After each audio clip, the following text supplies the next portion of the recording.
Hello there, my name is Phenexa, and today we're trying out the game called Remembering Emily. We're gonna relive Thomas' memories in this mystery-filled visual novel, and hopefully gonna figure out what really happened to Emily. Our choices matters, and we're gonna explore different versions of events and uncover two complementary endings that reveal the full truth. At least that's the text here on Steam. Developed and published by Tortita Studio, and release date is August 2025. So if you're a visual novel fan, this is probably a nice video to check out. So let's just start.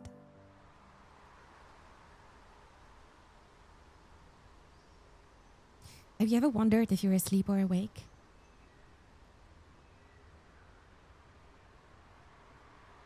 If you're living a dream? From that day, since Emily's death, I can't stop feeling this way. Oh, this is gonna get emotional. Tragic accident in the city center. A 25-year-old woman was hit by a car while she was fleeing from her asylum. Thomas, are you alright? Yeah, I'm sorry. I don't think I'm ready to talk about it yet. That's understandable, Thomas. Every time we tried to get to the bottom of this, you found it impossible to continue. I guess I'm afraid of looking insensitive, or that I didn't have any feelings for Emily. If you hadn't feel anything, you wouldn't be going through this. Nor would you be here. So we started therapy. Would you like to talk about her? Yeah, I think I'm ready. I am so glad that actually this game is even starting with professional help. What was Emily like? Emily was a person I could never figure out. You could tell she hadn't a good life for sure. And when I met her, she was suffering a lot. Emily was stunning. Every time I saw her, I couldn't think about anything else. Even at times when I wanted to escape from her side at all costs. Would you say it was love? I would rather not to answer that question right now. Of course, let's go step by step. I would never met anyone like Emily before. That's for sure. Anyway, Thomas, as far as I know, you never had a great relationship with Emily. You say that because we didn't spend a great deal of time together, don't you? Yeah, exactly. From my reports, when you talk about Emily, you always point to really short periods of time. So far, we only have talked about isolated moments and somewhat abstract emotions about Emily. Still, I would say that the time you were with her was not very long. Probably only a few months. Yeah, more or less. I must admit that even though it may seem like a short time, it was very intense. It's interesting that you used the word intense. Intense in what way, Thomas? Because of the excitement, the confusion, the anguish? Everything at the same time with Emily. There was never a middle ground. It was all or nothing, light or darkness, absolute happiness or unbearable despair. That sounds exhausting. It was. But it was also addictive. When I was with her, I felt like everything else in my life faded away. As if nothing mattered more than the moment she looked at me. Although sometimes that same intensity made me want to run away. Run away. You said that before. Indeed. Why did you want to run away from Emily, Thomas? I don't know. Or maybe I do know, but I don't want to admit it. Why don't you want to admit it? Because then I would have to accept that Emily wasn't just what I wanted to see in her. And what was it that you didn't want to see? Thomas, I know this is difficult, but if you're here, it's because you need to face those feelings. You can't keep running away inside your own mind. I know, but everything still feels so real. Sometimes I have the feeling that there is something that eludes me. As if they were pieces of puzzle that I can't see. This is something that at some point you wanted to do because you felt you needed it. Yeah, I wanted to forget. To be able to forget, first you need to understand. How is it possible that our story was so short but left such a deep impression on me? Because emotions do not understand about time, but the impact they have on us. And from what I can see, Emily had a profound impact on you. She did. Then perhaps you should go back to the beginning. How did you meet Emily? And how did you kill her? Chapter 1. First contact. How did you kill her? All right. The sky woke up gray that day. Cars passed slowly, as if no one was in a hurry to get anywhere. That day, the city has awakened earlier than usual. The cafe had a perfume of freshly ground coffee and wet clothes. Almost all the tables were taken. Steam marks on the mugs were drawn on the window panes. As usual. But that day, there was something different. There she was, without a worry in the world. But beautiful as always. I could have never imagined that such an absurd confusion would be what would lead me to talk to her. Americano with coconut milk ready! Out of the corner of my eye, I saw someone approaching. Confident, as if she was going straight for the coffee. I didn't think it too much. I tried to go ahead and pick up the coffee, perhaps by reflex, or to avoid the awkward moment of having to explain to a stranger that she had the wrong coffee. Who would order an Americano with coconut milk besides me? What I didn't expect was that she was going to go pick it up before me. And even less, that she thought I was the one who was wrong. Sorry, that's my coffee. I think you're mistaken. What do you mean yours? They didn't call a name. And you came straight for it? Yeah, I ordered an Americano with coconut milk. Exactly what you have in your hand. So did I. And when they said it, I didn't hesitate because, come on, who else would order something like this? That's true. I didn't hesitate either. When I heard it, I got up without thinking. And here we are. Well, a great way to start the day. Someone trying to steal my coffee without saying a word. Not even good morning. My bad. Really, it wasn't like that. It's okay. It may have been a misunderstanding. I guess.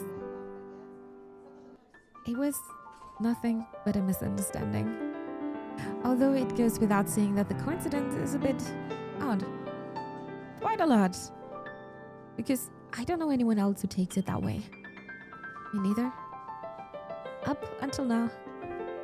Alright. So we're jumping the gun. I don't know. I'm quite jumpy lately and this caught me off guard. I get it. Had it been me, the one who grabbed the coffee first, I would be like you right now. Well, at least we have a good taste, don't we? It seems.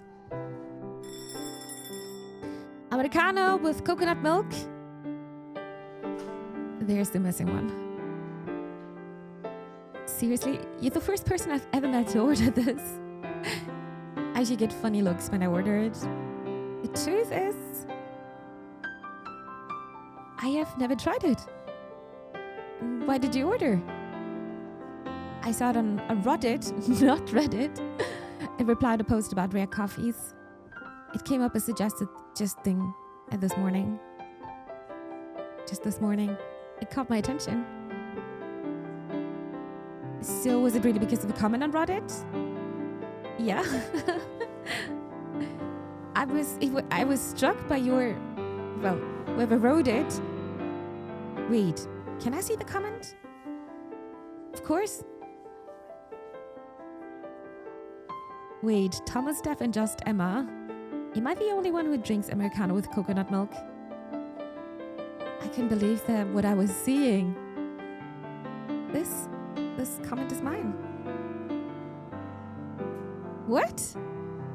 Thomas Steph, that's my username. I wrote this a month ago. Are you kidding me? No, really. It can't be.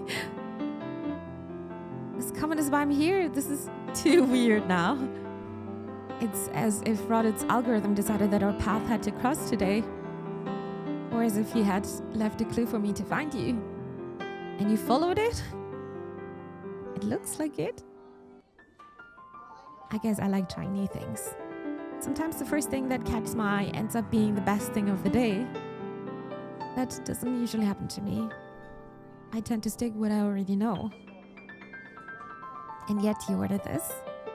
We all have an exception. This is mine. I like that. Exceptions say more about a person than rules. Do you have any?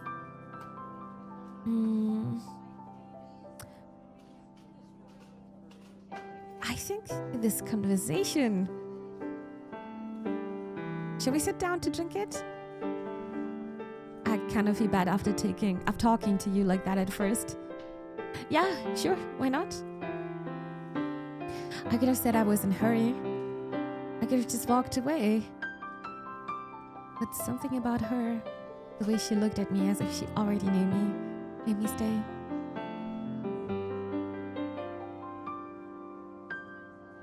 Sorry again, I haven't asked your name. I'm Emily. It had completely slipped my mind as well. Thomas. It isn't the most common way to meet someone. It isn't indeed. What do you do, Emily? Right now, I'm in between jobs. I'm doing stuff here and there, helping out with, well, things. A little bit of everything. Nothing concrete. I wouldn't know how to explain it very well either. What about you? I work in software development. Today, supposedly, I had to be at the office half an hour ago. Supposedly. I mean, I was supposed to be there a while ago. But it's not like there is a parade waiting for me either. I'm not indispensable. I can be late one day, can't I? I would never be like this. Do you usually take things so calmly? Only when I have a good reason. Is this one? I don't know. I guess I got a little carried away. And it's not so common in me. And it's not bad at all. I'm glad to hear that. It's not always easy to get someone to stay when they clearly should be somewhere else. Oh. At that very moment, I got a call from work. I didn't know whether to answer the phone. How many times you meet someone and connect immediately? Aren't you going to answer the phone? Oh, this is the first decision, right? It's from work. Emily leaned towards the phone with a serious expression on her face.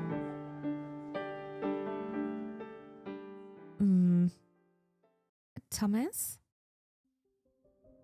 Yes, sorry. You were telling me you had received a phone call while you were talking to Emily. Right, yes. What happened next? I replied, pretending to be sick. Emily answered the phone for me. In real life, I wouldn't do anything of that. I'm probably gonna say I'm pretending to be sick, but honestly, I would just go to work. But I'm just gonna take this. Yeah. Okay, take it from there. I finally decided to answer, and I can assure you that I was not willing to miss the chance to spend more time with Emily.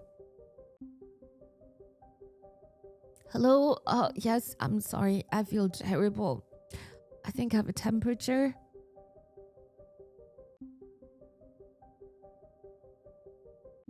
I stayed home. I didn't want it to infect anyone.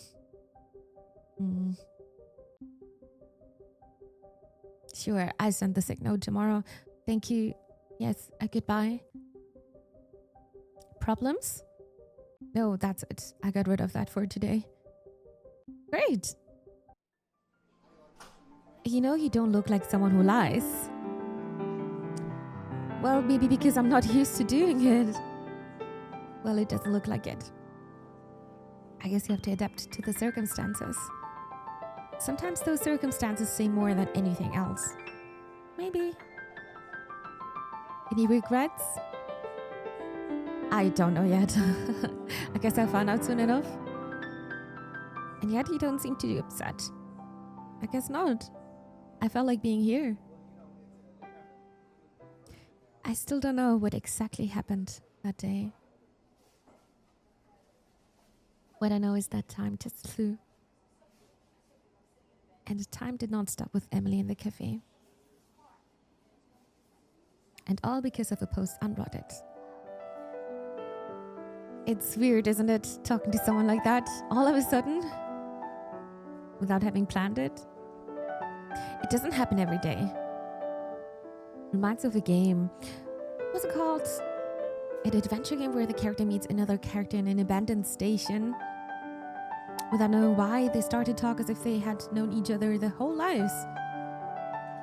Riches of Nowhere? That's the one! I thought few people knew it. It is one of my favorites. That scene hit me hard. Same here. That's why it sprang to mind.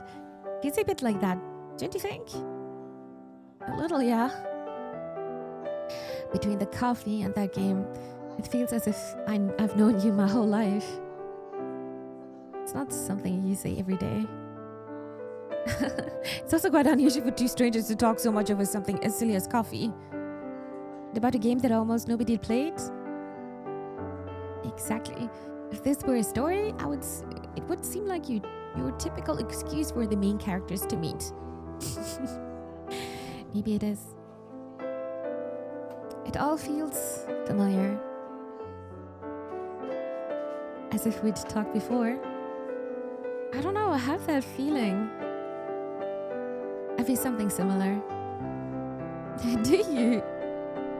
Yeah, I don't know if it's what you're saying or if it's that it's quite weird to have so many things in common with someone.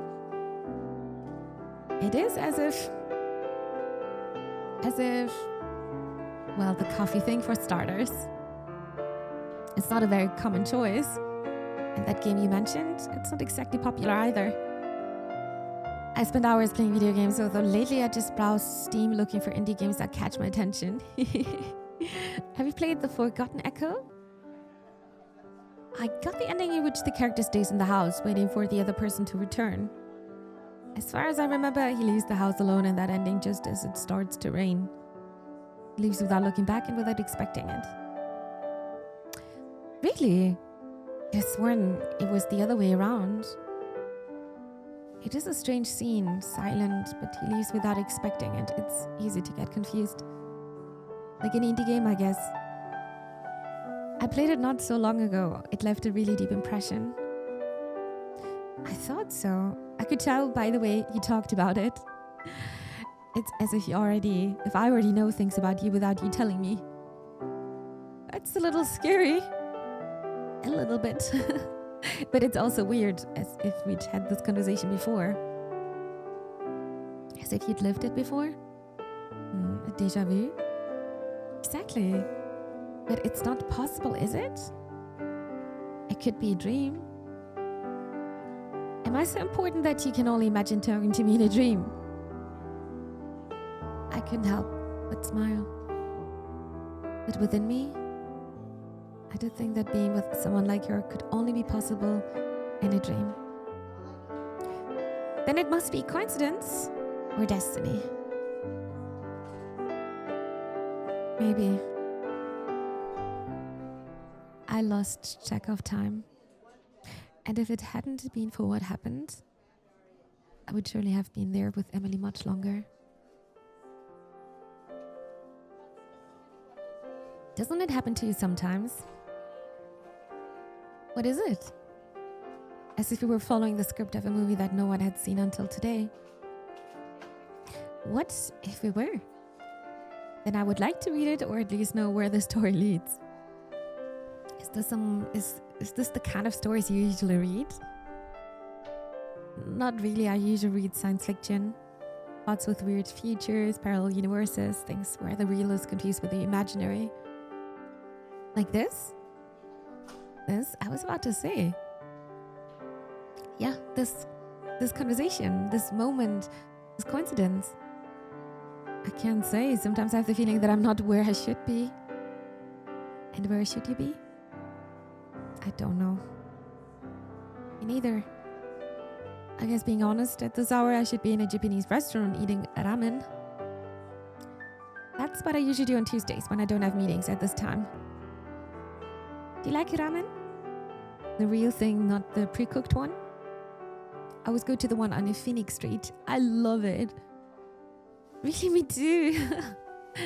Well, I used to go. Do you order the spicy miso? How do you know it? I had a feeling. You're starting to scare me. Maybe this is just a small town with, 50 people living here, you know? And they just never met each other before. Relax, I haven't said I know your last name yet. Do you know? No, really? No, I promise. It was like looking at myself in a slightly distorted mirror. Every time she spoke, I felt like I was discovering something about myself that I didn't remember sharing. It wasn't uncomfortable, but it wasn't normal either. Would you like another coffee? No, I think a strange one a day is enough. What if I order the same one tomorrow? Then I will come again. What if I order it every day? Oh, then I will have to come back every day. I enjoy talking to you, you know. Would have said that when you almost knocked the coffee out of my hands. I guess I have a hard time being myself with strangers. But today, I don't know. Sometimes the most natural conversations are the ones you don't plan. True. Yeah, and sometimes they're the ones that hurt the most when they're over.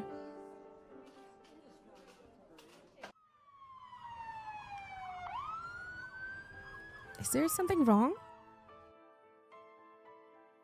No, I hate that sound. I've always hated it. Sirens? They make me feel like something is about to explode. I had to leave a long time ago. Are you in a hurry? Yeah, I mean, no. But yes, I shouldn't be here, at least not so long. I'm sorry, really, it was an unexpected chat. But a good one. A really good one. Emily, are you sure you're okay? I'm fine, I can't stay. At that moment, her purse opened for an instant in front of my eyes. I didn't notice at first. It was in the blink of an eye, but I saw it. A gun inside the bag, as if carrying that around was as normal as a lipstick or a notebook. I have to go now, but I'm glad I met you. Take care of yourself, okay? Is she? I feel like she's like a time traveler and she's having a job to do here. But that's just a theory. And just like that, she left. As if that conversation hadn't happened. As if she hadn't left me with 1,000 unanswered questions.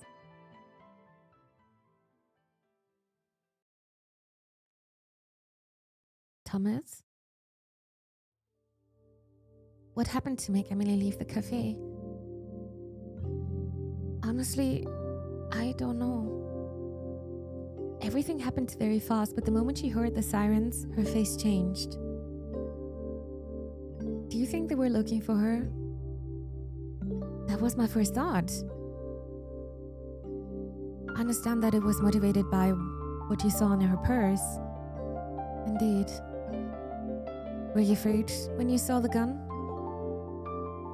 I did at first, but not because I thought I was sitting with a murderer or a thief. Instead, because it seemed that everything she had told me up to that point might have been a lie. As if that conversation had been a sham. Exactly. She seemed like a normal girl up to that point.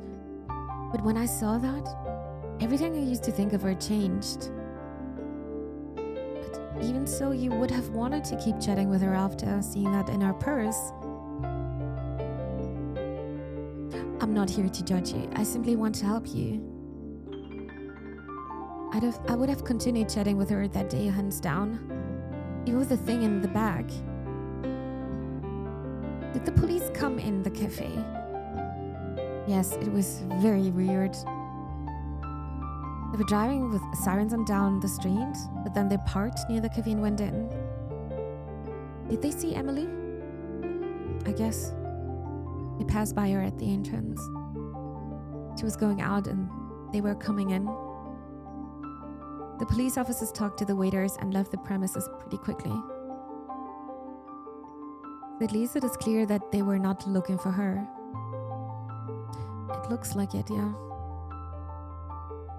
So after that conversation, didn't you wonder why she was carrying a gun? Emily told me she hadn't had an easy life. She ran away from home when she was quite young and came to the city without knowing how to make a living. So Emily was living on the street when she was a minor.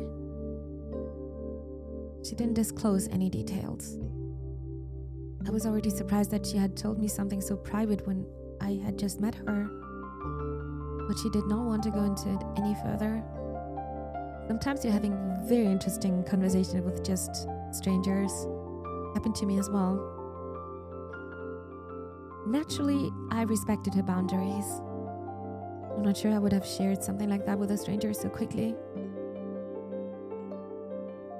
So, taking that into account, it is only logical to think that Emily was used to taking care of herself, and that she thought of the gun as self-defense. Especially as she was a child when she arrived in the city. If she was able to get her hands on a gun at the time, it stands to reason that it would have helped her feel safe. Thomas, I have all kinds of cases in my practice, and Emily's case is a fairly common one. Not with a gun, of course, but people who have gone through complex circumstances. Their lives may even have been in danger. Up to this day, they cannot sleep without holding a knife or something that makes them feel safe. It makes sense, of course, but when I saw the gun, it was hard for me to think about it that way. The opposite would have been strange. Was there anything in Emily's conversation that led you to think that she had not overcome her past? When we sat down in the cafe, I asked Emily what she did for a living. Remember you mentioning it? She was quite elusive on the subject from what you said. She was at first, but then I was able to find out a little by little what her really was. What did she do? From what I could gather, she worked in some kind of a social service department. She told me that she helped other people who had gone through the same thing she had. She told me about girls who had been rejected by the people they loved the most. She was trying to help them get their lives back on track. It is clear that she hadn't been able to forget her past. As time went by, I understood that the gun was her only way to know that if something like that happened again, would have a safeguard. This explains to some extent why she didn't want to tell you what she did for a living at first. I guess so. Even when she brought it up, she was vague about it. So she was trying to open up to you through her work? I guess. The truth is that she was avoiding the topic and I didn't want to make her uncomfortable. After all, I had just met her. This is normal. But even so, Emily decided to open up to you. Indeed. But in the end, we mostly talked about video games and such. What did you talk about? She told me Emily divided her day-to-day life into video games, reading, and photography. Was Emily a photographer? Apparently, her dream was to be a freelance nature photographer. It seems that Emily was a box full of surprises. Every time she spoke, it seemed like I was going to discover a new trait that made me want to go get to know her a bit more. Didn't she like her job at the time? From what she told me, she wanted to move on from what she was doing. Now that we've talked about it, and after learning what she was hiding, everything makes much more sense. As I told you, people have different ways of overcoming their past. In Emily's case, helping others like her could be almost therapeutic. But now she needs to step away and end that traumatic stage of her life. The curious thing is that she decided that photography was the best way to achieve that goal. Why? Although I'm in software development and it's not my area, I think embarking on something like this without previous experience can make it really hard to make a living of it. But Emily, from what you've told me, was a resourceful person. Of course, as we talked, she seemed to know a little bit about everything. You could talk to her about the latest indie video game that was causing a sensation, or about a scientific curiosity you had seen on YouTube. But you told me there were elements that didn't add up for you about that, didn't you? There were times like when we talked about a specific video game that seemed as if she didn't really know what she was talking about. Like when you told me that she made a mistake with the ending of a game, right? Exactly. Maybe you were exaggerating it a bit, Thomas. After all, we can all make mistakes. Yes, of course. There are topics where passion gets the best of me. And maybe fear too. It is true that when I listen to passionate people talking about ideas or projects, I feel as if everyone was jumping into the abyss. I envy them for being able to do that. Do you think that doing anything differently can put you in danger? Ever since I was young, I have tried not to stray too far from what it was expected of me. That's why I've always tried to take the safest path. When it comes to matters of the heart, that may not be the best. But you also make sure that you will not be rejected nor loved. It was that feeling that made me think it could be my chance. Emily was everything I asked for and someone to share my life with. That's why, despite everything, I decided to stay after the call from work. When you were called from work, why exactly didn't you leave? Didn't you feel that fear you were telling me about before? I thought about it, but it was difficult to make a clear judgment. Everything was too perfect. I thought, what if fear boycotts me again? If fear boycotts me again? Didn't you think you had the right to take at least one risk in your life? Maybe. It surprised me that I ended up taking that risk. But you had the opportunity to pause everything when you were called. You were able to tell her that you could not miss work. How could she judge you for that? Even to this day, I don't understand why I did that. Even when you knew that, basically she was a complete stranger to you. Everyone has something to hide, something they don't show at first. But in her case, what she was hiding was much bigger. Yes, it was, and yet I was attracted to it. I don't quite understand it, but it was like that. And if you were able to go back to that moment, would you act differently? I don't know. I want to believe I would. But part of me still thinks I would have stayed anyway. Because something inside me wanted to uncover all her mysteries. Even if it meant putting yourself at risk. Even if it meant that. There is something that strikes me, Thomas. Your way of condoning her. You look for plausible explanations. It makes me think that you hadn't experienced something like this before. A relationship. No, never. Not even close. Have you had many relationships? None that really made a difference? That's why, because of that lack of experience, everything seemed more difficult for me to figure out. Do you think that influenced in your decision to stay? A lot. Had nothing to compare to it. I didn't know what was normal and what wasn't. And part of me thought, if it had a chance, this might be your story. Your only story? Maybe that's what I thought at the time. Holding on to a story just because you're afraid you won't have another one? I know, I can see it from a different point of view. But in that very moment, it was all I had. Earlier you implied the importance of fate. That belief that if something was bound to happen, it would happen. Yes, at that moment I said to myself, don't insist, don't force anything. It seemed to me the easy way out. The next day I would face the consequences, but at that moment, I was happy. Every second, even when she left the cafe, I kept waiting, thinking that maybe she would come back, that there would be another chance. And what did you do the next day? I didn't go to the cafe. Why? I had to take some distance. Or at least that's what I told myself. I might have excuses, work, tiredness, but the truth is that although I could try to justify what I saw, I was scared. As I told you, I'm not one to take risks lightly if I stop to consider them calmly. How long did it take you to come back?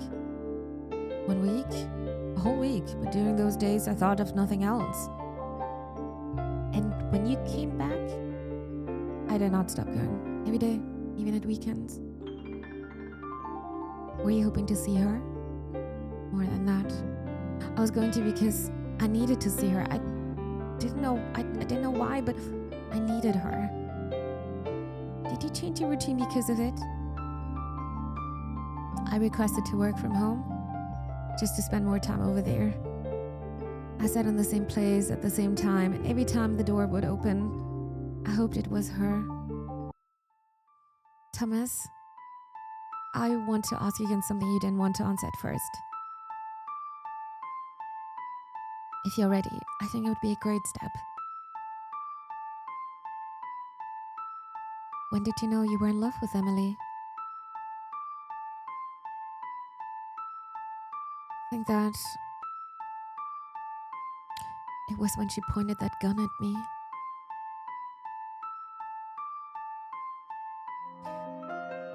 Well, these were the first minutes of remembering Emily. A very nice visual novel so far. It's having definitely some romance, but so much mystery and also decision making. Even though I would say there are not many decision makings, maybe with every chapter having one, but it seems like Thomas is having very much fragmented memories here, and I think it's going to be crucial to see the different endings then. I wonder what the gun is about and why was she pointing it at him. I've got a lot of question marks and I'm very much intrigued. And yeah, I hope I will remember Emily in a nice way. Right now, Thomas is he's struggling with a lot of things. But both characters seem very interesting to me. Lots of mystery and emotion. If you're looking for that, then this game might be something for you. And I hope you enjoyed this video of mine. In case you did and you would like to support me for free, you can do this by subscribing to my channel here, by leaving a comment down below, or even liking this video here. You can also follow me on Twitch at Phenexa, where I'm live streaming pretty much every day, or you can be one of my coffee beans you can see on the right side of the screen. Thank you so much to them for supporting me throughout this month with my content creation journey. I appreciate that. And also appreciate you for watching, and have a nice day.